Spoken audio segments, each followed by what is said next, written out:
ការជ្រើសរើសកន្លែងរស់នៅគឺជារឿងសំខាន់បំផុតសូមណែនាំវិឡាគុណភាពខ្ពស់ជាប់ទន្លេមេគង្គរចនាបថតាមបែបអ៊ីតាលីជាវិឡាប្រណិតនិងកម្រដែលបង្កើតអារម្មណ៍ដូចជាកំពុងរស់នៅក្នុងភាពឯកជនស្ងប់ស្ងាត់ជាមួយនឹងធម្មជាតិវិឡានេះសាងសង់លើផ្ទៃដីទំហំ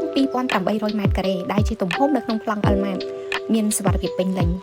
សំណង់2ជាន់ទំហំសរុប600ម៉ែត្រការ៉េសាងសង់ដោយគុណភាពខ្ពស់ស្តង់ដារខ្ពស់និងការរចនាយ៉ាងសម្រិតសម្រាំងបំផុតទីតាំងស្ថិតនៅតំបន់គៀនស្វាយក្រៅចម្ងាយត្រឹមតែ17គីឡូម៉ែត្រឬ40នាទីពីវិមានឯករាជ្យតាមផ្លូវបេតុងងាយស្រួលធ្វើដំណើរការរចនាខាងក្នុងធំទូលាយបើកចំហដែលមានពន្លឺនិងខ្យល់ធម្មជាតិចេញចូលពេញខាងក្នុងផ្ទះមានបន្ទប់គេង3បន្ទប់មេធំទូលាយបែរមុខទៅទន្លេនៅពេលដែលភ្ញាក់ពីព្រឹកអាចមើលឃើញទេសភាពទឹកនិងទទួលខ្យល់ធម្មជាតិពីទន្លេមេគង្គបន្ថែមជាមួយបន្ទប់ហាត់ប្រាណមួយបន្ទប់ការិយាល័យមួយផ្ទះបាយបែបអឺរ៉ុបបន្ទប់ទទួលភ្ញៀវធំសម្រាប់គ្រួសារនិងការជួបជុំដ៏មានអត្ថន័យលើសពីនេះក៏មានផ្ទះដាច់ដោយឡែកសម្រាប់អ្នកយាមផ្ទះនិងអ្នកមើលថែទាំផ្ទះផងដែរ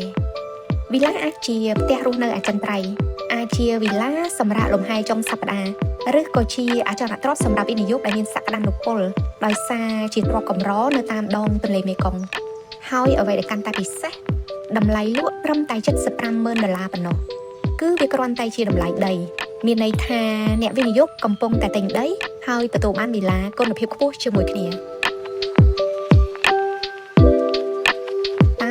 កំពុងតែស្វែងរកសំណង់គុណភាពល្អរចនាបថកម្របរិយាកាសរស់នៅជាមួយនឹងធម្មជាតិដូច្នេះវិឡាមួយនេះគឺជាជម្រើសដ៏ល្អបំផុត